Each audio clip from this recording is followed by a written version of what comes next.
Hey everybody, how you doing? This is Barry, That Goat Metal Show, along with my partner Rich, the silent producer. We have a special guest today. We are interviewing Joe, guitarist of one of the most brutal bands to come out of New York City, Immortal Suffering. All right, I want to say thank you to Joe for it's been a long time coming, and I just want to know how everything's going with you, man. How's everything going? Everything's fine. Can't complain, man. Everything's going good. I mean, every day, day to day stuff. I mean, work, trying to put as much music as possible, and having fun with it. All right, that's what's up, man. I just, I know, we've known each other for, for over about just, I think it's just about 30 years or a little under 30 years we've known each other. Around that, yeah. And we've had some great times, playing together, and it's just great to see that. I was so proud to know that you were still out there playing. And my question for you, I guess, during that whole time, was there ever a time in between the time that from when Immortal Suffering started and to now, that you was like, you know what, I don't feel like doing this anymore? Yeah, we went to that stage in '98 when we broke up. We kind of hit a wall where I don't know if we were just getting sick of each other. Just it was just kind of money was an issue too with everybody in the band. Nobody had money to pay for stuff, and it was just kind of coming a lot. I'm not gonna lie, a lot was coming out of my pocket, and I just had a kid at the time, and it was getting a little too expensive to handle the two. And family comes first, and I did walk away from the band. I did, I didn't walk away. We kind of all agreed that you know maybe this is not working out. Let's call it quits while we're ahead. It was and it wasn't a bad term. It wasn't like a breakup where we all fought. It was just too much going on in my life, I would say, and I couldn't fit both of them in at the same time. All right, I hear you. And as far as that, I mean, how long was that? From that time that you guys said, we'll put it that you guys were in hiatus. We won't even say breakup. We'll say hiatus. How long in between before you guys said, you know what, let's get things going again? I want to say it was about like 15 years. I mean, 2013 we played our first show, and was actually Gutter, one of Gutter's. I forgot what number it was, one of New York Dead Fest. That was our first show back in 2013. But before that, I'm a big baseball fan, and me and a couple of my friends, we went to Chicago and Milwaukee, catch a couple of games while we were out there, and then it hit me that Ray lives out in Milwaukee. So I Mm. called up Ray. I'm like, hey, I'm in town. You want to go get a beer or something? Yeah. So he was, we met up, and this is 2013. I was like just explaining to Rich. I'm horrible with computers and all this, and like I was like the last person to get like onto Facebook, Instagram, all that other stuff, and so when I hit up Ray, like Ray was telling me, he's like, yo, he was showing me like like people still listen to our music. I'm like, what? And like it's like I said, I wasn't on Facebook at the time, and he was showing me like like all these people still listening as fans and stuff. I'm like, holy shit, man. So I told Ray, I'm like, oh, why you want to try getting this back together? And he was just, fuck it, let's give it a shot, let's do it, and it was hard because he was in Milwaukee. That was the hard part of him coming, doing shows in New York because when we first got started, most of our shows were in New York, and it's a lot, and especially like money's you're not making a lot of money playing death metal, man. So and Yeah, yeah, that's plane tickets are not they're not cheap to to travel him back and forth. all right. Yeah, all right, Rich, you got something from a man Joe here? Yeah, Joe, man. Like for a lot of people, I usually like to start off with a question. Like, I like to find out, like, how was your journey, like, getting into metal? Like, what was like some of the earlier stuff that influenced you to create the style of music that you currently do?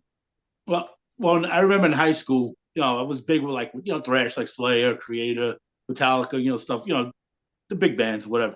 And like I said, we didn't have YouTube, we didn't have none of that shit to go and listen to stuff. Yeah. And one of my friends, Pete, good friend of mine, still is, comes to school. He's got his headphones on with those orange puffy things, head earphones on. So I'm like, yo, what are you listening to? And he goes, Obituary. I'm like, what? Mm. What the fuck's Obituary? So I put it on, and I heard that's my first introduction to death metal. I mean, that Wow. I was just like, well, what is this? This is just, you know, this is what I want to do, man. Fuck all this other shit, man. This is just, insane now. But and that was where I introduced me to death metal. But I would say, metal like my uncle gave me a vinyl once, and it was like a double disc, I mean double vinyl compilation, and it had like Zeppelin stuff you hear on the radio all the time, and there was a Sabbath song on there, and and I heard that and I was like, oh, that's what got me into like heavy, real stuff. And then after hearing that, my mother still yells at my uncle for giving me that vinyl shit. So, but that's what really got me into metal. My uncle gave me this vinyl, and that introduced me to Sabbath. Nice. Yeah. So I mean, basically, with that going off, knowing your family, you have a family that's all around with music. I mean, talk about that as far as your family members go and their involvement with the music. No, my parents we're first generation here. They were just straight off from Italy, and it was just Frank Sinatra was like the only thing that was American in the house, but it was all Italian music and all that. And then it was a big jump. I mean, it was then she kind of my mother blames me for converting my brothers into the same thing because my whole family's full of Guidos and Guidettes. And then you got me, me and my two brothers with long hair. The family functions was, we stuck out like sore thumbs while we were there. But we, they were still family no matter what, But we were just like we were always the black sheep of the families. Reunions. Yeah, you should have maybe hooked them up with a Frank Sinatra death metal cover. Maybe they would have, been a little. Still got time. For real, right? I mean, there's so many different people doing covers. Why not? Frank Sinatra was hardcore before hardcore was hardcore. So gangster shit right there. Oh man! But matter of fact, now that we go to that, I wanted to play. There's a question from one of our YouTube friends. His name is Trevor. He goes by the name Shredbeard. I don't know if you have now that you hear it, you can get a chance. You go and check him out. He plays a lot of riffs and stuff like that. He plays his own music, or he'll do small little covers and stuff like that. He's got a nice little following, really cool dude. And so he wanted to ask you a question, so I'm gonna play it. So I mean, me and Rich tested it out to make sure you could hear it. So check it out. Okay, here it goes. All right. Yeah, bro. I'm not gonna lie. I sort of forgot about that. I mean, I didn't. I know you guys are doing the interview probably like right now. I'm walking out of the house, getting ready to go coach a baseball game, bro. Okay. Only questions I have two questions. What was the band that got him wanting to play guitar, and what is his favorite tuning to play in? Those are my two questions. Okay, right? What band or what made him want to play guitar? What was the music that made him want to play metal guitar? And what's his favorite tuning? Those are the two questions from old Shredbeard here. All right. All right. Well, I kind of answered that question before. It was Black Sabbath that got me into playing metal, but then an Obituary is what got me into playing the death metal. I mean that kind of opened up the floodgates there in Obituary for me. And my favorite tuning is B standard 7. I've been playing 7 strings for since the 96 since 96. Yeah, I can't even play 6 string no more. Oh wow! So wait, you always play the 7 string? On our last, in '97 when we put out the split, that was on 7. Yeah. Wow. I mean, yeah, it's funny because I was we go in. I go back to the original demos. I still possess, which I'm so happy to, that I know these things right now, they be costing a lot. They be costing a lot of money on eBay because they're considered vintage. It's funny. Back in the day, we couldn't give those things out. Nobody wanted them. I remember giving them out, and you see them sit at the bar. I'm like, holy story! I guess we'll take these back now. There you go. Yeah, the one thing I remember the most is like you guys were always one of my favorite bands to play with whenever we did shows, which I always, whenever we had a chance to try to throw you guys in there, because, you guys used to always do those cool stage shows, the fucking pierced babies on the stage, the Hawaiian punch for blood. That was awesome. That was awesome. We tried bringing it back in every club, like, the first 2-3 clubs, and they were just like, nope. You can't. I mean, there was a point I remember because I think when before we played with you, there was a time you actually used real meat, right? And I think that's what it was. Yeah, we used to have the lamb head on the steak and shit like that, and we did that when we did our first show back in 2013. We walking in, Ray had the stick with the lamb head on it. The guy looked up, he's like, "Nope." Like, look, he's like, "That's not coming in here," and we're like, "What do you mean? That's part of our." He's like, nope. So then you remember Nicky Camp, and then we played we played a show at what was it called, the Black Dawn, but the one in Queens. Yeah, he was just like, no, we don't allow that no more. So we kind of got rid of that. We got rid of that, but that was a big part of us playing back in the state. Yeah. I remember whoever brought up an animal part used to get a free CD if you brought up an animal part. Yeah, I mean, because I think that was back in our Castle Heights days. I mean, Kevin didn't care. You went up there, yeah, put the black garbage bags around to make sure it wasn't so messy or whatever. But everything, it just the stage show was great, man. I thought you guys were were very authentic on what you want to do, presenting that type of a show and making it brutal with a brutal time now, man. It's a different time. We're in the middle of Brooklyn, and you're trying to come there with Lambhead with all these vegan kids looking at you. It's not the same no more, man. Like back then, nobody gave a shit. After we were done, we threw them on the fucking grill. We eat them. Oh man, you got something there, Rich? Yeah. I just wanted to get a feel of your early memories of early New York. You're originally from Queens, right? Still am, yeah. Yeah. Like how was it like with your friends and bands and starting your band? Like what was happening around the time when you really started cranking with Immortal Suffering? Well, we played in we used to jam in a really shitty area of Jamaica. I mean, like I'm not gonna lie, I think I was the only white guy that used to walk there into that neighborhood. But nobody fucked with us. They thought they probably thought we were crazy and shit walking through there. And like we used to jam out there, and then it was just, it just got to the point where they just, I don't know, like the house that we used to practice in had a garage, and we used to practice in the garage, and they got into it. They used to come by and be like, it just like, like what's going on? We getting robbed? Or we gotta get into it? They really got into it, man. We used to throw parties in there, and they used to fucking, just love watching us play. And I'm like, all right, it works. But, it was a good practice of playing in front of people, but it wasn't at their style of music, but they all, everybody just had a good time, man. Metalheads get along with anybody, man. Of course. Yeah, I mean, you just bring some beers, bring some weed. Everybody has a good time, man. Yep. Sounds good. And what other bands were you meeting and playing with around that time, like from your area? The early I was, like remember Fallen Christ? They were a band we played with a lot. Oh yeah, I remember them. Gandaria, we played a lot. Death Room, Kelly with Death Room. Try to think like the old Blackthorn, not Black. What was that place called on in Bell Boulevard? The Raw. That was a popular place. Yeah. That was a popular place in Queens to play back then. That was the first club we ever played in, and trying to, it was just like like how I can't, I'll be honest, I can't remember all of them, but those are the bands that stuck on. I felt like we played with Candiria. It was like every weekend we played with Candiria or Death Room, but people came out. Back then, people wanted to go out. They didn't stay on their phone in their house, strapped in, locked in their house on their phones or playing video games. They came out. They wanted to come out. You couldn't watch a show the next day on the computer if you wanted to, man. Yeah. Like you want to go somewhere, you had to be there. You can't say, I'll watch it on YouTube tomorrow. No, you didn't have it.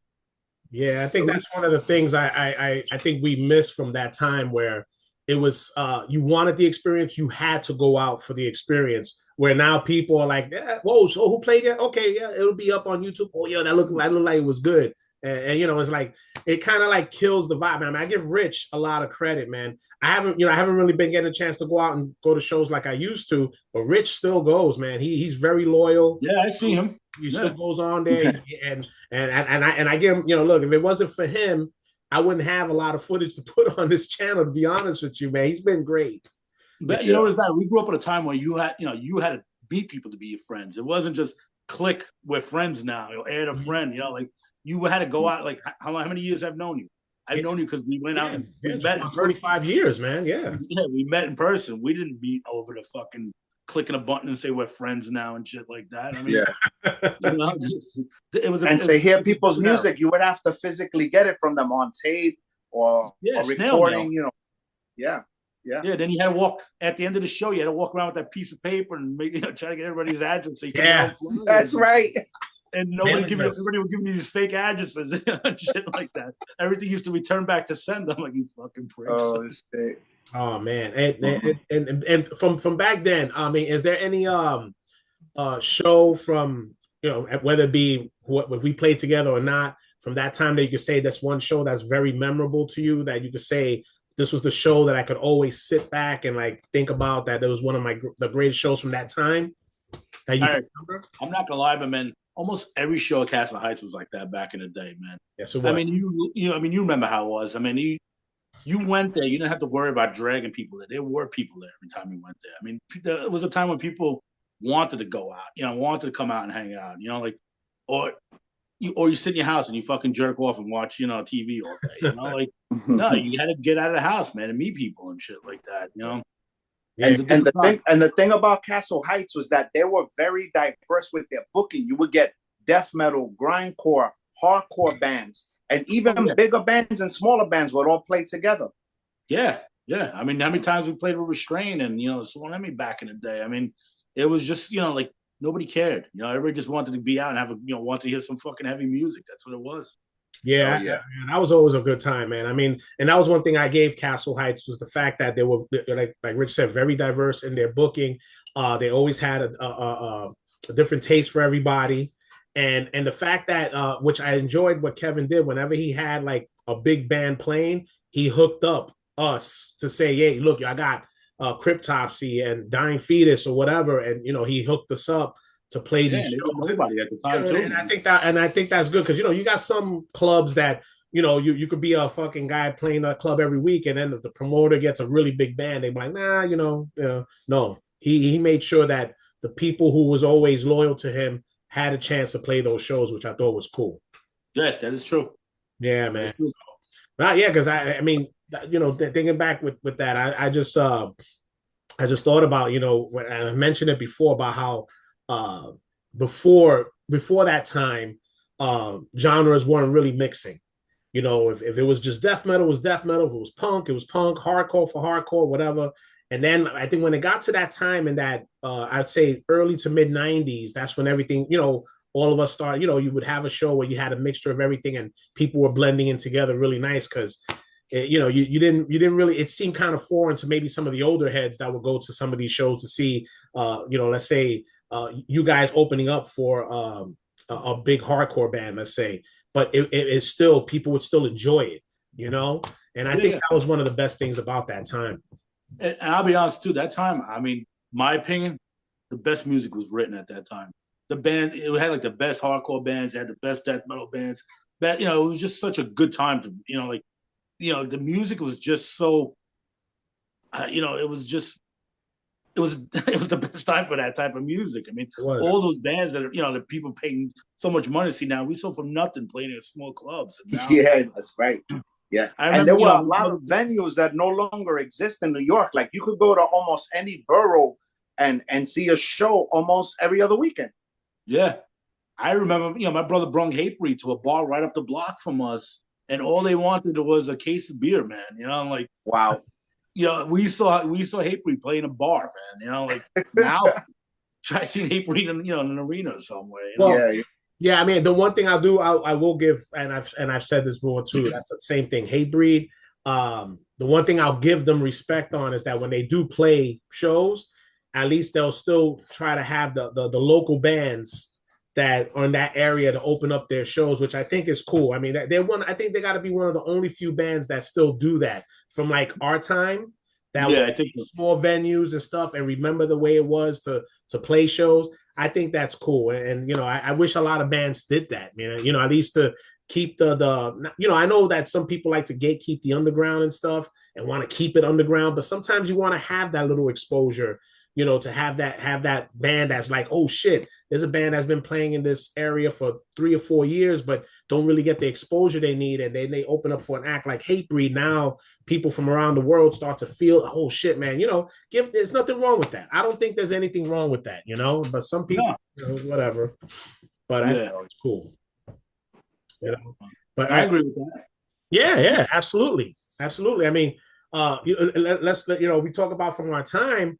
We'll think about bands that we've played with that we feel should have been maybe escalated to that Hatebreed level. Look at a band like Irate. A band like Irate, I thought that when those guys were exploding, I thought that they were ready to take over, to get to that level, and they never did, and it's a shame. Bands like that never got to the level that they were supposed to who came up from our area. But I hate when fucking Phil teases you, man. He posted these, like these fucking drops these teases on him. Like, yo, are you guys coming? I don't know, man. What are you guys doing? Don't do that to us. The last show we played with, what we played, he came up and the whole band came. They came to watch us play in Yonkers, and we were discussing that. And because they saw us, some people, came in there. So when they went saw Phil, they were asking, "Oh, you guys are gonna come back," and this, that, and the other. And he sticks to the same line. He does like Kamala Harris, sticks to the same line. We made a thing, and this, that, and the other. We all agreed, and I guess he's sticking to it. So I mean, he's basically concentrating on the stuff that he's doing with his son, which I think is cool. Don't tease, man. Yeah, but that's the only thing. Yeah, because we tried. I think when we first set up the show, I think I did ask. I said, "Fuck it, let's ask," because hey, you guys want to come? We do the show, and it was a big no. It was like, all right. I just there's nothing wrong with asking. Doesn't hurt to ask, man. Yeah, it doesn't hurt to ask. Oh man! But speaking of which, you guys, I remember when you guys came up and did that show with us in the Bronx, in the Blackthorn in the Bronx. What was that experience like for you guys coming up to the Bronx at that time? It was the best pizza joint on the corner there. That was like the biggest. Yeah. But I mean, it was definitely that. It was Blackthorn, right? It was called. I think that's where it started in that little part of the Bronx. Yeah, man, it was always fun in there too, man. It was tight in there. It was always so much fun to play that place, man. It sucks, us 6 guys on one stage, but it was some killer shows there, man. Yeah, it was fun. It was a fun time, man. And that's something that I'll forever stay true to that memory, man. It was just great times. I just wish there was more footages from back then, man. There's not much. I still have some, and I think it's floating around in my YouTube thing. I think I have a couple there. Maybe I got to check. Maybe I still got some of my old VHSs there to look at, and I'll give it to Chucky because Chucky has the conversion machine to do the VHSs and download it to digital. Okay. I'll see if I probably got a couple there, because I know we did Blackthorn, we did Castle Heights together. I don't know if we did we? Those are the only 2 that I think we pretty much played together, right? If I'm not mistaken. Yeah, I think so. Yeah. Okay. Yeah. Oh shit, man. Rich, I'm sorry. So yeah, no, it's all good. We love reminiscing because we're older in the scene about old school shit. But I wanted to talk about the new recording that you guys put out last year, the EP. Oh yeah. This is very well done. When I heard this, I told Barry right away, "Yo, Barry, you need to check this shit out." And Barry was like, "Yo, this is awesome." And then I seen you guys at Lucky 13. Like the production is really good. Like you guys were touring off this, and your band is always like evolving. You've been the sole original member, and then like who's like the current lineup that you have? Right now it's Randall. He's been 7 years in the drummer in the band.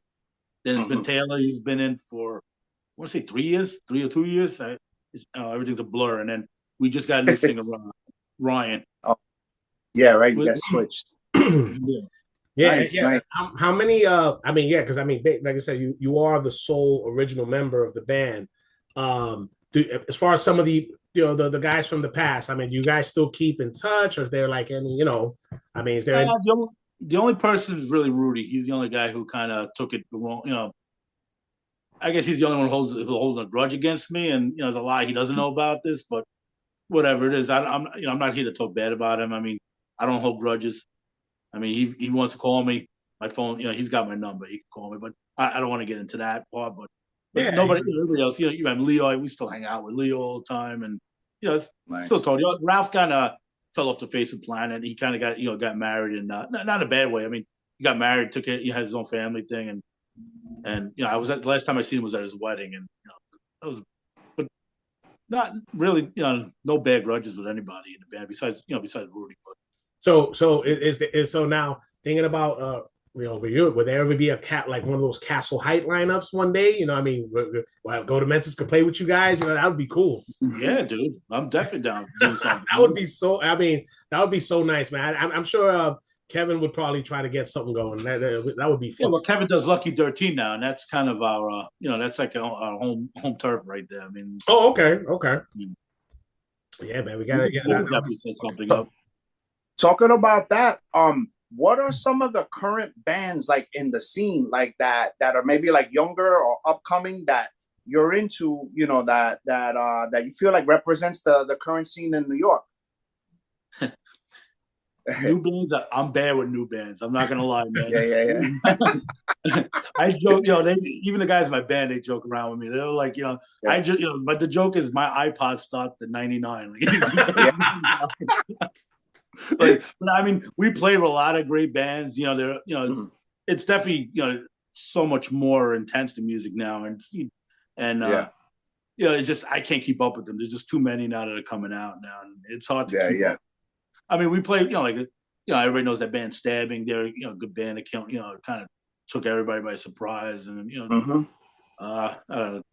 We played with them a lot. That's the only one sticking in my head. But look, Peeling Flesh. I mean, then look at those guys, man. Yeah, new school. Yeah, Texas. Yeah. Cool.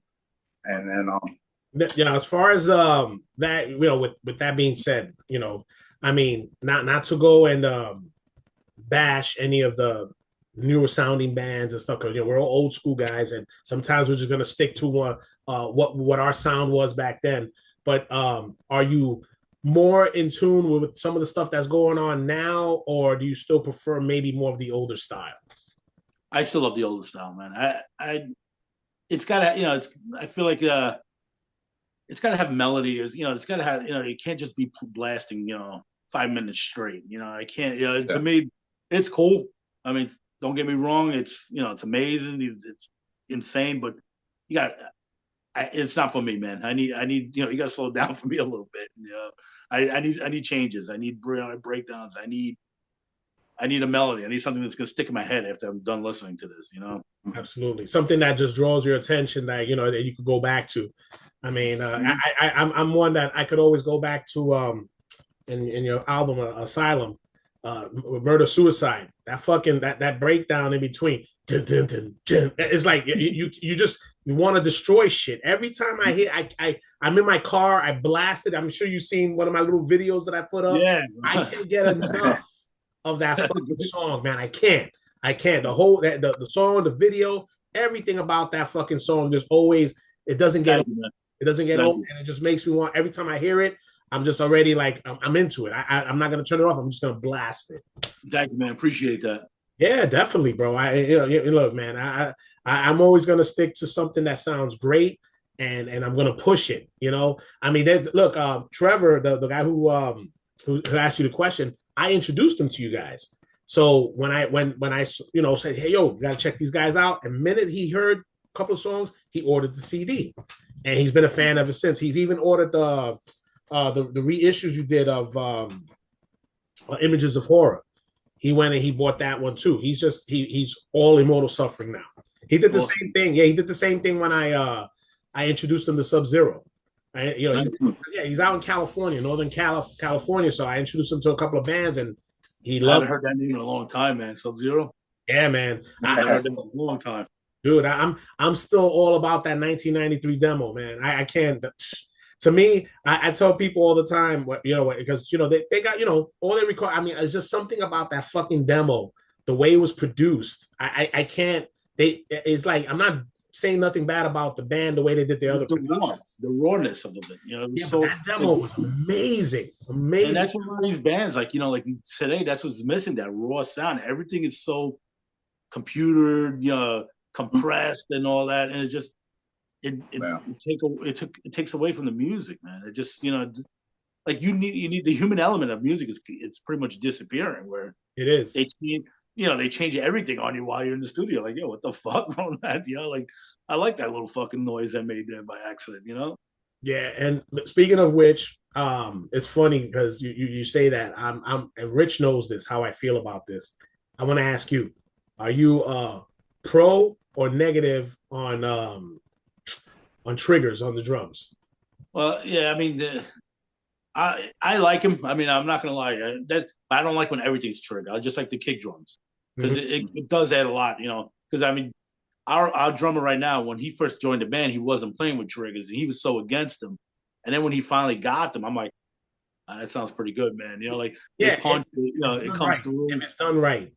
Yeah, but that's the only thing he triggers is his kick drums. Everything else is him playing, and like his snare is all him. It's not triggered. It's everything else is just him, but besides his feet.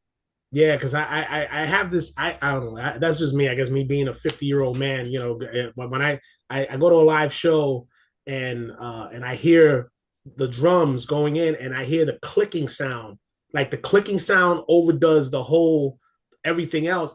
It turns me off. It really does. Yeah, well, that's what it is. You need the right, it has to be the right trigger sound. I mean, there's triggers, like my drummer has one where it still has the low end to it, which is nice. It does have, it does clean it up, but like I know what you're talking about, where it just sounds like a typewriter's just going. Yeah, it's like, yeah. It's like you literally hear it through like the whole set is like you hear that clicking sound. That shit drives me bananas, man. I start looking like Clint Eastwood on the front porch, man, when I hear that shit. That was like, remember back in the 90s, everybody was like, they were putting quarters on their beaters to give it that sound. I'm like, yo, it sounds like shit. What are you doing? And what was the then it graduated to what was it when the Humanize came out and George was using the piccolo there, that sound, and everybody was like in love with that. It was like doop doop doop. It was like, oh shit, man, that's the shit right now. Everybody was using the piccolo, and I was like, okay, everything just graduated. Yeah, the E-Town snare. Yeah. Oh man, but yeah, Rich, I'm sorry, man. Go ahead, man. I'm over here. It's all right. It's that Barry gets caught up with back in the days. He loves it. We're still in our minds. We're still living in the 90s, and stuff. Man. But just because we were mentioning shows, like, have you met anybody like really like cool, like somebody like you look up to, or a band like that you played with that you were like, oh shit, or any wild interactions or at a show, like anything memorable that stands out that you're like, oh shit, like at a show? I don't know, man. Just like I mean, I feel like the guys from Suffocation, whenever they, like when Hobbs, comes up to you and shakes your hand, that's still like, respect. Still respect, man. Like this guy, how many fucking years they're doing this, and like, he's come up, like he could be standing there, you won't even see him. He'll come up to you and shake his hand. I give that guy so much credit, man. One of the down to earth, nicest guys in the world, man. Like, he doesn't look at you like you're nobody, man. Like, he doesn't give a shit who you are. Like, like I said, I remember one night I was, we were at a show together, and like I'm looking forward, and he just comes and taps you on the shoulder, and I'm like, no shit, Hobbs comes over and says hello to you, man. That's like you said, respect, man. That's cool, man.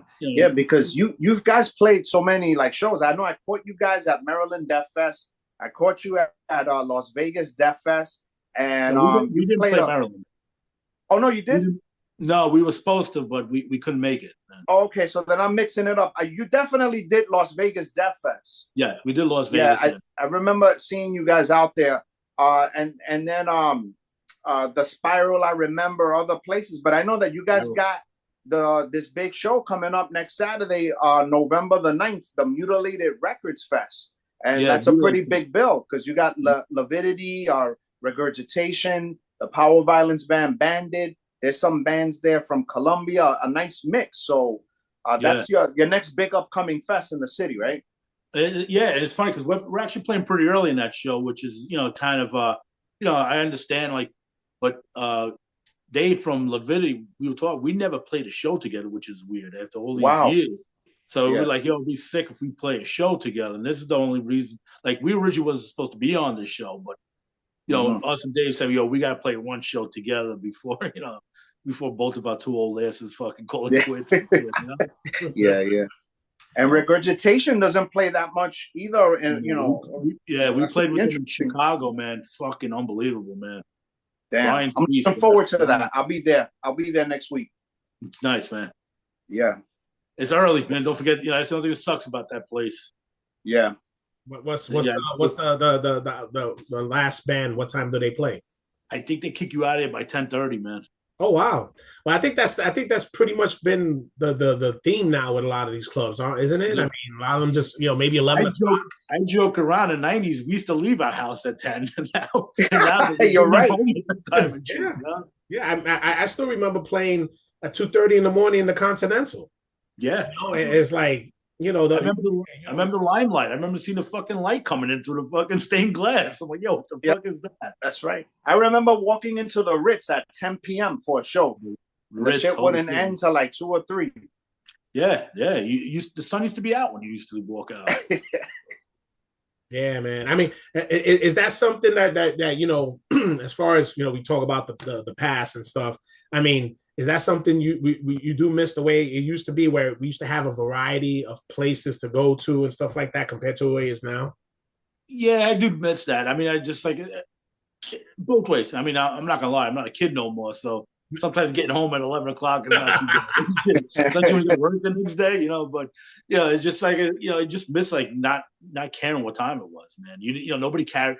I didn't carry a watch. You didn't have a cell phone. You never knew what time it was, man. You just, hey, the show's over. All right, you walk out, the sun's out. I'm like, oh, guess we'll get breakfast and shit, Wow. Yeah, that was always a tradition too. After a show, drinking a couple of beers, and then you go to a diner or you get a nice breakfast. White Castle, man. Yeah. Breakfast of champions. Yep. Yeah, man. I mean, just thinking back, during that time too, it's like, as far as if considering, like I mentioned one band, I did mention Irate. Is there another band that you think should have probably got their just due but never did during our time together when we used to play?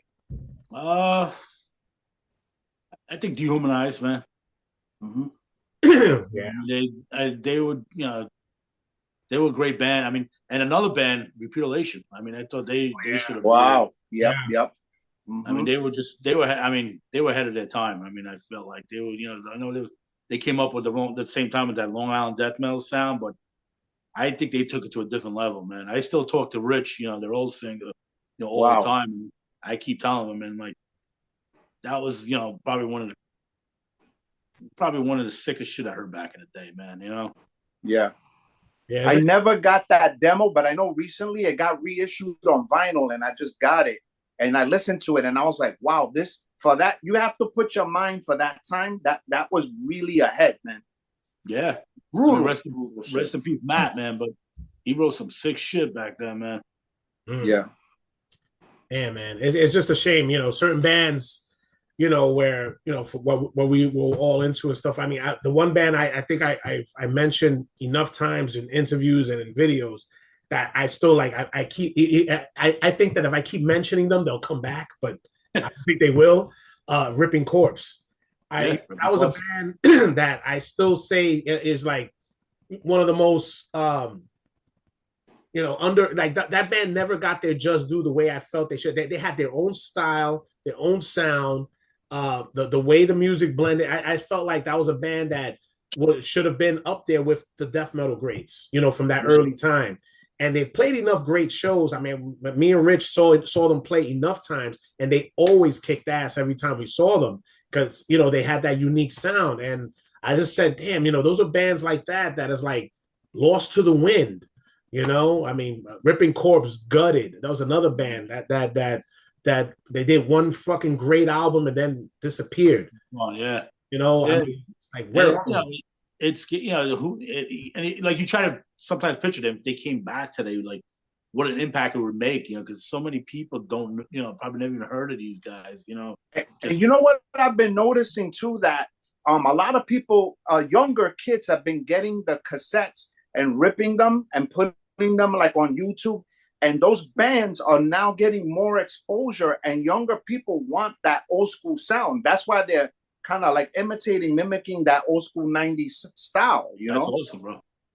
Yeah, so I've been noticing that more and more in discussion, younger people, bringing up those bands. And I feel like it's weird now because like these young kids love to collect cassettes. I'm like, who the fuck listens to cassettes anymore, man? Like, bro. I mean, we're spending all this money making CDs, and the people come up to our table, you got any cassettes? I'm like, dude, it's fucking CDs here. What do you want to do with the shit, Things go in cycles, man. They come back. You can start bringing out 4 tracks now. The 8 tracks. The 8 tracks for the car. Yeah, I mean, it's just amazing how when during that time we was getting to that CD thing where cassettes and records were already like of the past and nobody was dealing with them anymore. Now it's the shit, and I'm like, damn, I would love to fucking press a vinyl, man. Now that's the thing now. Yeah. I mean, you guys ever gonna try to get? You guys got a vinyl press, don't you? Yeah, we got it. We have images on the new one, and they put a split, and the EP's on the other side of the vinyl. Oh, sweet, man. Yeah, I'm just gonna get it then. Fuck it. Yeah, because I mean, ever since I got into the thing with vinyls, I was like going crazy buying vinyls left and right, and it was more. I was getting more into like the black metal style with the vinyl, because I guess to me it's just, if you're gonna listen to black metal or any black metal you like, I think it just sounds better on vinyl than it does on anything else. So then, of course, you get into the rabbit hole. You're like, oh shit. Oh no! And that next, I'm picking up everything that I could get my hands on. Oh yeah, and it sucks, man. I don't know about you, but like, when CDs came out, I was throwing out all my shit. Tapes. No, I sold a lot of my cassettes. Yeah, I did the same shit. I just gave away, even vinyls. I was giving them away. I'm like, there's the CD's the future now. Nobody wants these. This is before eBay. Now I go on eBay, I see some of these vinyls. I'm like, shit, bro, I gave these things away for nothing. Shit. I was at the WFMU record fair yesterday over at the pavilion, and I was checking out all these tables, man, and these vinyls are fetching 400, even up to 1,000. I'm talking about the first original printings. Yeah. So I'm shaking my head saying, why? Because I either sold some stuff, gave it away, traded, and then re-upped on the CDs, Yeah. Yeah, I did the same thing, man. I remember having crates of vinyls in my mother's basement. After I moved out, my mother's like, yo, what are you doing with this stuff? I'm like, I'll give it to some. And I gave them away, man. I'm like, nobody wants these fucking things, Yeah. Talking about CDs. I was over at Generation Records last week, and I did find a CD. I don't know if you guys put this out, but I found this one. Oh. Yeah, that's this one, right? It's the demos. Huh? That was on Generation? At Generation Records, they had this. It's the first 2 demos on CD. Yeah, I don't know how they got it, but yeah, that was actually. I think it was. Who was the label on it? Oh crap! Hold on a second. I can't make it out because 2 people put it out. I can't see. You got like the blur right on it. Yeah. Shit. You know what? I don't got my fucking glasses on, and it's written. The font is really. But I seen it, and it looks like it's the 94 demo and the 95 Internal Damnation demo. Yeah, it's the first 2 demos on. Yeah, and then here goes an old school picture, trying to get the glare out. Yeah. It looks like the CD looks like a vinyl. Yeah. Oh yeah. Mm-hmm. So I didn't know that this was out, and I grabbed it, and then I was thinking to myself, "Oh shit, I gotta ask Joe if they put this out or somebody else." No, we didn't put them out. There's actually a couple of labels that put it out for us. I mean, this is like the 3rd time that was pressed over. See, I like this because a lot of people like they don't have the cassettes anymore, and they can go back, listen to this, and younger people could know like the history of the band and how things started up. So it's pretty cool. But they still asking for cassettes. Yeah. I mean, are you guys considering maybe reissuing some on cassette? I mean, just for the hell of it? Everything was reissued on cassette. There was only one album that hasn't been reissued yet, which I'm surprised it hasn't been, but I'm sure eventually it will happen. Oh, yeah. That should be fucking cool. I mean, look, like I said, like Rich said, everything is going around, and it's coming back. I mean, like I said, as far as the vinyls go, I mean, me going through my little stretch of going crazy with vinyls, I went with my wife to a thrift store, and sometimes I'll go in there just to look to see if there's maybe somebody doing you never know. a Zeppelin album in there or something. I don't care, just to see. And I fucking found a Nat King Cole Christmas album. I said, nice. Fuck it. That shit, is the original. I remember listening to that as a kid, and it's the original pressing from 1965, I think it was, or something like that. Original album, and it was in good condition. The only thing that was fucked up was like the cover and maybe the little sleeve, but the album was in pristine shape. I got it for $1. So I said, fuck. It goes right into I'm not gonna lie. I do the same thing. We go through that. I mean, I came across the two. I came off the Pink Floyd, the Dark Side of the Moon he had in there, and The Wall sitting in there. Same thing. $1 of vinyl for original press of Pink Floyd, the first two best albums. Yeah, speak. Joe, oh, go ahead, Barry. No, I was gonna go ahead, Rich. I'll tell him after. Go ahead. No, I was just gonna say, because we were just talking about music, I like to throw in this question, because we're just talking about metal. Are there any other kinds of styles of music that you listen to that that you like? Whether it be hip hop or other kinds of, being from New York, we're diverse and stuff. Or are there any other artists that are non-metal that you like? Yeah, I mean, like I said, I'm a big classic rock guy. I love, like Floyd. Floyd's probably one of my favorite classic rock bands. Yeah, I mean, I listen to like anything. I mean, I listen to hip hop. I listen to everything, man. Just whatever catches my attention, I listen to. Man. Yeah, nice. I'm trying. Now I can't think off the top of my head. I can't think of nothing. Yeah. So are you saying there is a chance you will do another Onyx, slam? I mean, is there a chance? Oh man. So being that said, I mean, you said you was basically, is that something as far as like the classic rock genre that you could say, besides the Pink Floyds, is there anything now, since you said you got your hands on them? Is there anything else you want to get from that time that you want to just add to your collection that you're looking for? I got too many hobbies, man. That's what we do when we get older, bro. Yeah, I know, man. Like, it's literally getting to my wall is just, my room is just like covered. And it's just like, where am I putting this now, man? I came home the other day. I came home with a 6'4" Jason from Friday the 13th figure. Like, I'm not figure, like, I don't know, like life size thing in my house right now. Everybody in my house is just looking at me like, Joe, what the fuck? It's just like horror is like my other thing, man. That's my thing that I always try to get. That's where most of my money's going to, is like build up my horror collection. Nice. Yeah. You know what's funny, Joe? You grabbed my question, because that was one of my questions that I was gonna mention. I noticed on your Instagram, it looks like you go to the conventions, you meet some of the celebrities, you're collectible. What are some of the horrors that really hit you that are like stand out for you, that you're like, this is like my top ones? Top one. I'm a sucker for the zombie ones. Like the original Return of the Dead, Living Dead, The Dawn of the Dead, Day of the Dead. I love those. I mean, those are just, I know that they're popular, but they're just so so great. I mean, anything in the 80s I just love, man. Like, I could just throw on anything. It's just, if the dumber it is, the better it is. I mean, like, there's some of the movies, like, I remember watching, I don't know if you guys seen Sleepaway Camp. Yeah. That was the one movie. I remember me and my brothers watching that movie all the way to the end, and we were like, what the fuck was that? Is that shit like that? I mean, that was like a movie. Twist at the end, right? Yeah, that was the one movie I remember as a kid. Me and my brothers would just, all three of us would just kind of like, what the fuck was that? It's like, it's just like shit, like, that was shit like that. Whatever had that weirdness to it, it was, those are the movies that stuck out. Nice. Yeah. All right. So considering with that, you're an old school horror guy. How do you feel about the updated horror genre? Some of them are good. I'm not gonna lie. I got hooked on this Terrifier, but I felt like when I was, I remember when the first one came out, I was telling everybody, and everybody just wasn't going for it. And I'm like, am I the only person that likes this? Because it was gory, man. And now I just, like, we went to the theaters to watch it.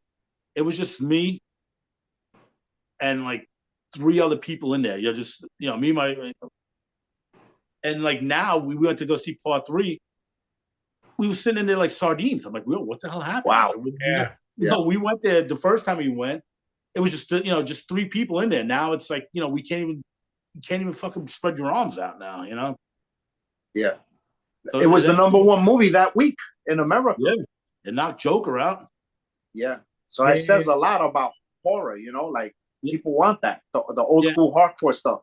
And I'm still a movie theater. I love going to the theaters, man. Like I don't like, like I hate when Streaming. people think they're watching it online and shit like that. Like, go out and support the fucking movie, man. Like, they put a lot of work into this, especially a movie like that. I mean, guy put in so much work in this. He's building an empire out of this, and support the guy at least, It's true. I've always been like that. It's just something about the movie theater experience you got when you want to see a movie like that or anything that you're into. You want to just have that experience in the theater.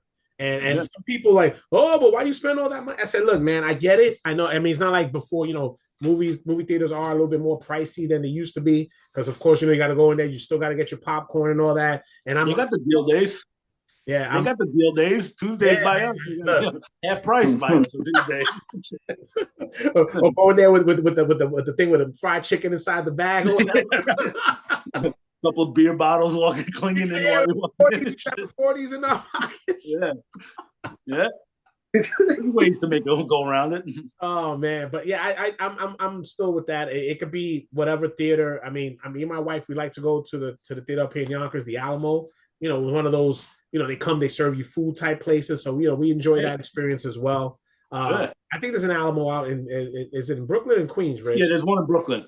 Yeah, they have one on my job.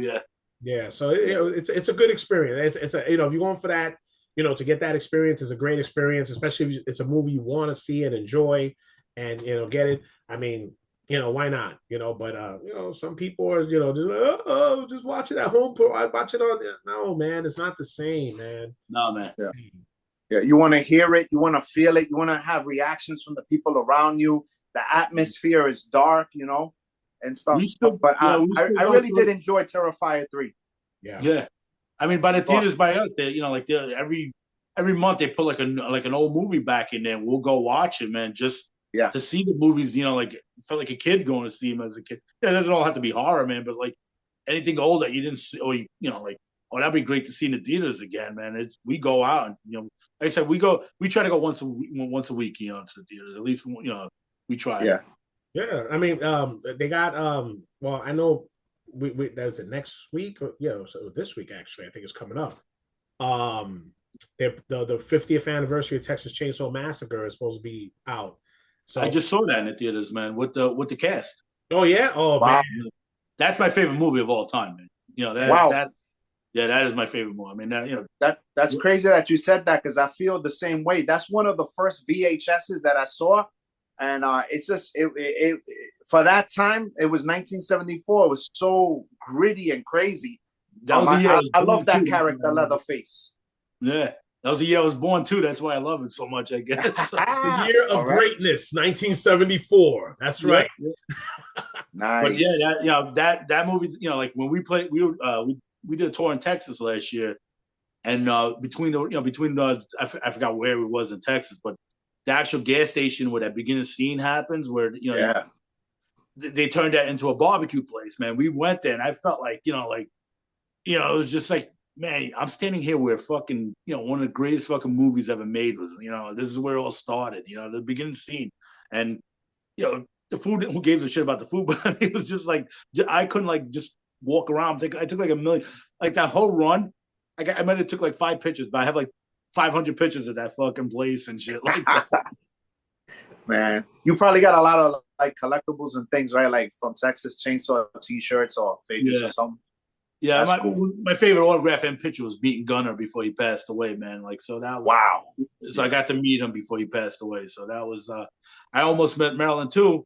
She was supposed to do a convention. She died before her convention, so I never got to meet her, Marilyn Burns. Yeah. We're at an age where all those legendary people from back then are slowly passing away, Yeah. So we got to catch them now while they're still alive at these conventions. Yeah, it's funny too, because like even back in the day, I used to go to these conventions too. Like when, I hate to blame it on, but I felt like Walking Dead killed these conventions, man, because nobody used to go to these things. Yeah. And the Walking Dead blew up, and then they started bringing the cast, and then it just became like this, like I remember one time I went there, the fire department had to close it down because there was just so many people in there. Wow. Half the cast from Walking Dead was there, and I'm like, "Fucking show, killing the scene now." Like it's pretty much the same. Yeah, it's pretty much the same thing like what they did with with with Comic-Con and stuff. Yeah, yeah. It was like you were considered was about comic books. It wasn't about fucking the movies. It wasn't about it was about pop culture as far as comics go. And those things weren't as big as they got eventually later on. And you know what it was too, man? Like you were considered a nerd if you went to these conventions. That's like I used to go to these, I used to not say nothing to nobody and shit like that. Now it's like the cool thing to do, man. I'm like, yo, I was doing this when half your kids weren't even fucking born, you know, and shit like that. You guys were in diapers when I was doing this shit, you know? Yeah. It was cheap to get an autograph and a picture, but now people got price ranges. Yeah, man. Yeah. And that's like the other thing that sucks too, man. Like, you know, like we, you know, like I was never big with pictures back then. First of all, nobody had a camera with them, or just so many people you met back then. It's like, wow, I wish I would have had a picture with that person. That's why, like, you know, everybody's like, oh, you got pictures with everybody. I'm like, because you like, you don't know if you're ever gonna see these people again. And like, you know, like it's just like I've met people at conventions where I just went, they got autographs, didn't even take pictures with them. And like later on, I'm like George Romero, he's a big, you know, like fucking guy passed away. I didn't even, you know, like, oh man, I never took a picture with the guy and shit like that. Wow. You know? And I remember when I met him, it was just we were at the Javits Center. I forgot what the horror convention there was called. I must have been sitting there talking for 15 minutes with nobody there. You know, like nobody gave a shit who he was. Like now, if he was still alive trying to do this, man, the line would be wrapped around the whole place and shit. You're right. Yep. It's crazy. Yeah. Well, I know. I just saw. I think I sent it to Rich. They talk. You know, with some of the newer stuff that's coming out. I'm sure you've seen that. Winnie the Pooh, Blood and Honey. Okay. Second one was better than the first one. I'll just put that out there right there. Yeah. So the creators are doing that Pooh and Winnie verse, Pooh verse, whatever the hell they're doing with all the different. They're gonna do a horror on Bambi. They're doing Mickey Mouse now, right? They're doing something shit like that. Pooh verse, whatever the hell it is. I have my own theory on that, but I don't want to ruin it for anybody who didn't see it. You know, like the Pooh movie was great, but I don't like. I can't tell you what I'm. You know, maybe I'll tell you later on because I don't want to be like, oh, Joe, you just fucked it up, even though the movie's like fucking like 7 years ago. You know, I mean, you know what? It's whatever you have as a theory doesn't mean it's the exact thing. It's just it's just like anybody else who does a video. They're gonna do a video and they're gonna give their take on things. All right, whoever hasn't seen it yet, mute this until we'll tell you to put it back on. Well, my thing with that movie was when I'm watching it, you know, like I didn't know they were supposed to be like a real bear and a real. I thought they were guys dressed up as that, you know, like I'm like, oh, that's a pretty cool deal, you know, guys getting dressed up as cartoon characters. And then while I'm watching the movie, I was like, wait, that's supposed to be a real fucking bear, you know, like they did some genetic splice thing. They did something. Yeah. That's the only that's what threw me off in that movie. I thought they were like, you know, I thought there was people dressed up as them, and I'm like, wait, this dumb thing is supposed to be real and shit like that.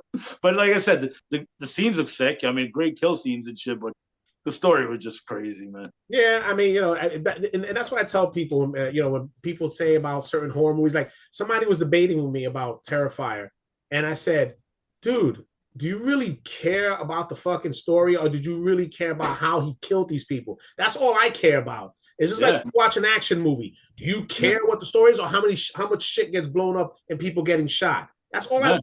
That's all I want. You know, that's true. It's fucked. I mean, it's like, come on. You know, I get it. Sometimes you want to have a decent plot in it. Sometimes to go with it. All that does is make it more. It makes it more unwatchable when they hear the story. Look what they do. Look what they did to Halloween, man. What the fuck is going on? Yeah, dude.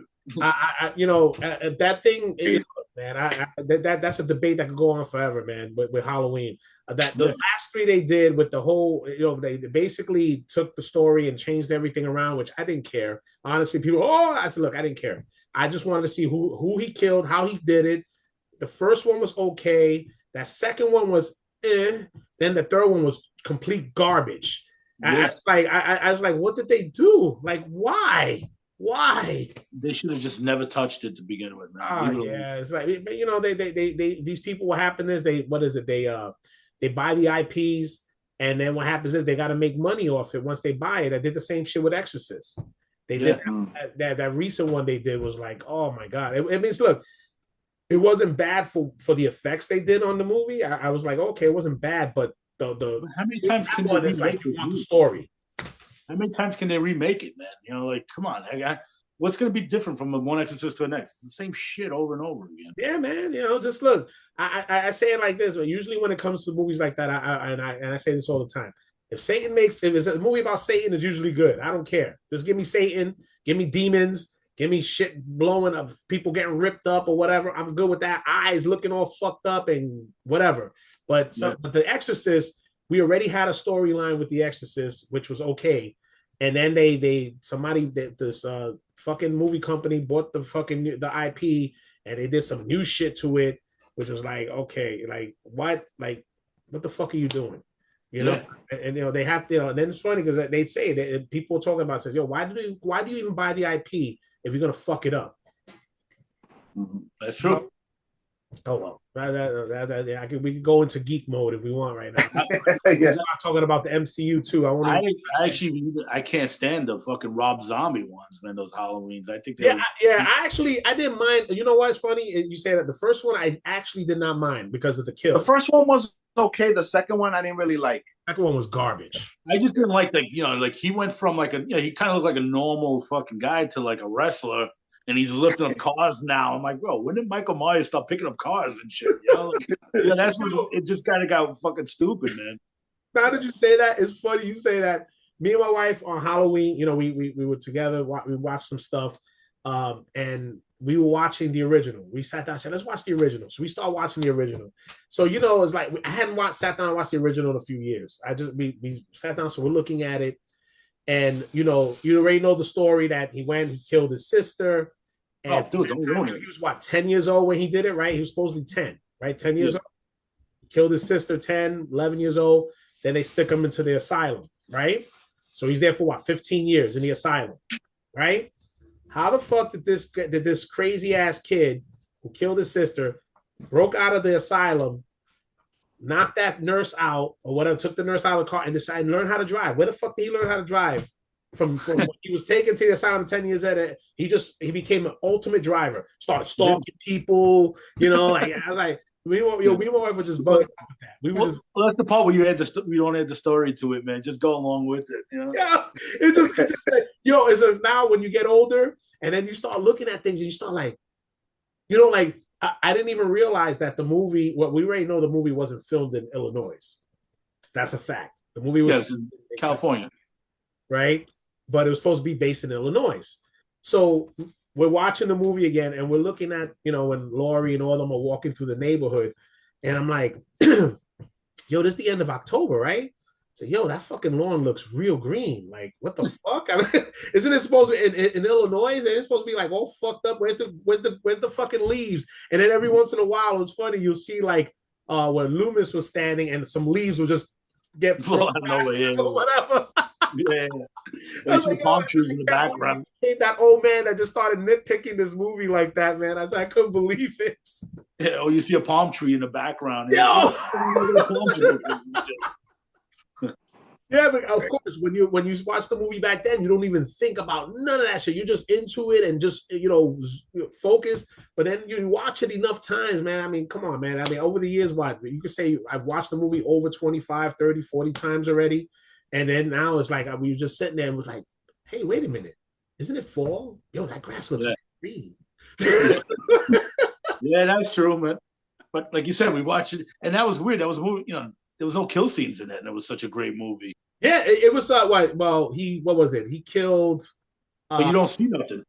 Yeah, it was. We talked about that too. There was no blood.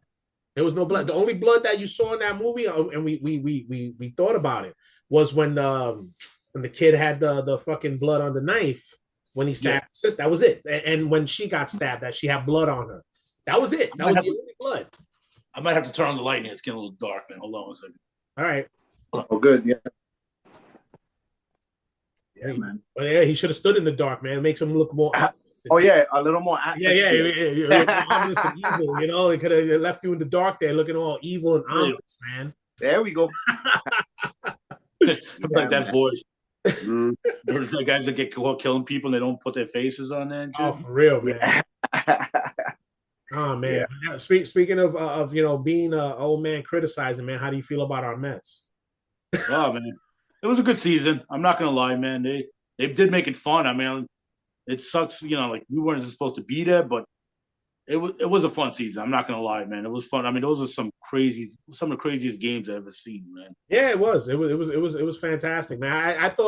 I really thought if they would have pulled off that game 6 in LA, I said yeah, they were going to win. It was one of those that if they would have just won that game, you would have just broke their backs, and it would have just been ours right there. Yeah, I think we would have been. The Dodgers were a good team, man. You got to give them credit. Credit was due, but I mean, you saw the games that we lost. So half the games we lost got blown out, man. Yeah. I think at that point they were just tired. So whatever. Yeah, but Joe, games. Joe, you being a big Mets fan and stuff like that, I was gonna ask you, who's your favorite player of all time? Probably nobody knows him. Wally Backman. Oh, you crazy, man? Oh, my man, Wally should have been the manager. Yeah, I loved him. He was a drunk, and I loved him, man. Yeah, man. A lot of people when I tell them that, they're like, Wally Backman, who the fuck is that? Yeah. And yeah. What was it that screwed him over from getting the managerial gig? He beat his wife, right? Or he hit his wife. It was domestic shit or something. Yeah, that was the thing that was brought up on it. He's saying that's what stopped him from being a manager. That's why he's in the minors forever. That's a shame. Yeah, I mean, it was nice when he was managing the Cyclones. That was like a 15-minute ride for me, man. I used to hang out with him after the game. We used to get a couple of beers with him. He was the best, man. Wow, man. Wow, nice. Man. Hey, well, I mean, look, you live in Queens, so it was easy for you to be a Met fan. Me, in the Bronx, it was hard for me. So, yeah. Oh well, I didn't give a shit. Yeah, you made the right decision. Yeah, I did. It, man. Yo, Joe, let me ask you a random question from Queens, because I like to ask people different things from different boroughs. With pizza or something, a place to go to eat, like any places that you go out there that stand out, like, food wise? Well, by me, I have New Park Pizza. That's probably like one of the best brick oven pizzas. Everybody comes here to go to that place. I mean, my opinion, it's like a hit or miss. It depends who's cooking. If the fat guy's making pizza, it's a good pizza, But, that's right. Like the pizza places. That's probably the best one around us. Is New Park. Chinese food sucks here. There's I don't know, man. It's like everything sucks. Pizza's always the go-to. Pizza, you can never go wrong. No, don't say that, man. Yeah. I've had some shitty pizza, man. Yeah, well, say that to people who don't live in New York, because they come here, anything that they'll show, oh my God, they want to try New York pizza. They'll think it's the best. Yeah, and I don't care what anybody says. Chicago pizza sucks, man. Oh yeah, I don't like it, man. That's like eating a cake full of just sauce. Yeah, dude, that's spongy. Yeah, I don't like it. I remember the first time I had it, bro. I was just like, "This, you're gonna compare this to New York slice and shit? Come on, man.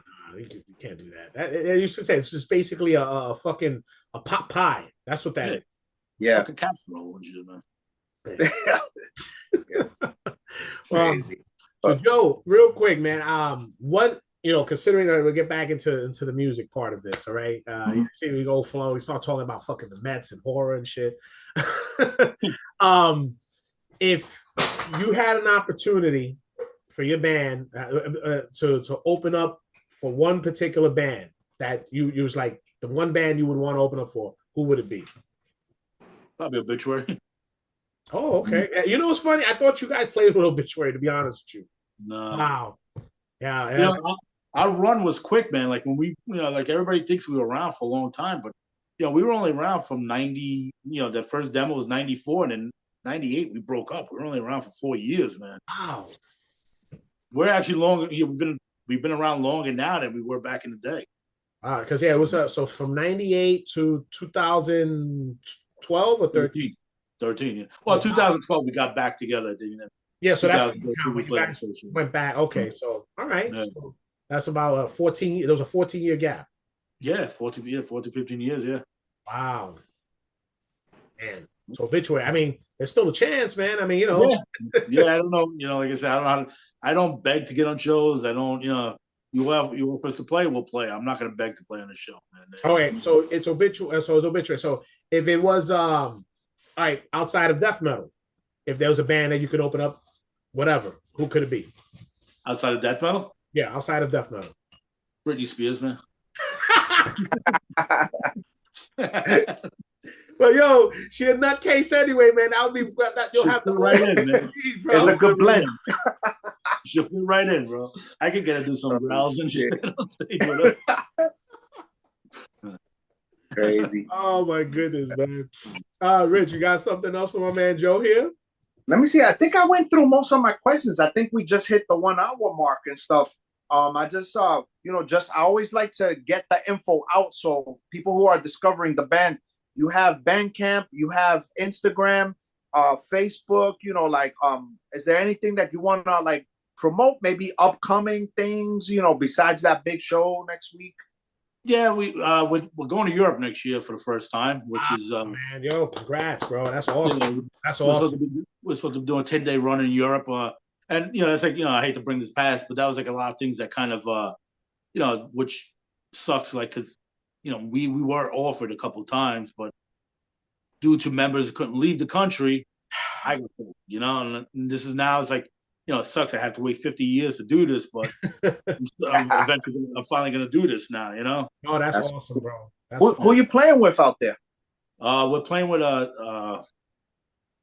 I can never forget Morgana's band. I hate that. This sucks. I'm gonna fuck this up. Malika, the old girl band. Oh, fuck! I know who you're talking about. Yeah, now I'm fucking stuck. Yeah, I can't get out of it. I know who you're talking about, Barry. You know that band? You because you sent it to me the other day. The one with the girls that dressed up like nuns? No, wait. I can't think right now. I got a brain fart. It's not Crypta. Yeah, me too. This is bothering me. If you watch it, I apologize, man. And then with Cranium too. They're supposed to be with us. Oh, Cranium. Yeah, I know them. Yeah. That's good. Which places in Europe are you guys planning on hitting? Well, I know we're doing 3 festa, and they still haven't finalized everything. We're doing I don't know if I'm allowed to say because it's still hush hush. The only one we're allowed to say is the one in Czechs, the Nice to Eat You Fest. Oh, okay.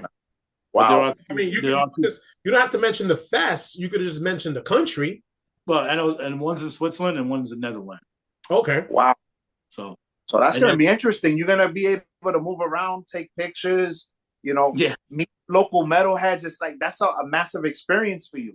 And like I said, we've been asked, but the fans been like, when do you guys come to Europe? Now we're, hopefully they show up. Now we're going to be there now. So, man, is there a country in Europe that are basic? I mean, considering that you got your stuff, your Instagram, and what is there a country in Europe that's really big on immortal suffering? It's I don't know, man. It feels like it's more South America. Okay. That's like some reason, man. And Indonesia, man. I don't know what it is. Oh, yeah. Indonesia is massive into death metal. Yeah, brutal bands coming out of Indonesia. Europe is just so big, man. It's just we do got like a nice crowd, but it seems like it's hard to pinpoint one part of Europe. But yeah, I mean, I'd say I don't know. I can't Europe. I can't name one place off the top of my head. But yeah, I mean, I just well, this is even from our time when we used to play together and stuff in the 90s. We had one country that was actually big into us. It was Belgium, and it was fucking hilarious that that eventually, because of our popularity, which I didn't even realize how big we were in Belgium. One of the guys who runs the label that signed us is from Belgium, and he told me, he says, "Yo, you guys are still pretty big." He says there's people out there that would want us to go out there and play, and that they'll take care of us and stuff. And I'm like, well, I don't know if we could ever get that opportunity, man. Yeah. We had one chance. I think it was one time when the album came out, we had a chance to play in Poland. There was a festival in Poland because our old guitarist Greg knew the people out there. It was in the I don't know if you're familiar with the Teacup Arena. No. Do you remember the Vital Remains live they did? Yeah. That's the Teacup Arena. That's the Teacup Arena. So they wanted us to play there. And they were going to take care of us or whatever, so on. But again, same thing like you had. Your issue was, I think it was just me and Greg were the only ones really working, and everybody else wasn't working. And it's like opportunities were just flying out the door, and shit happens.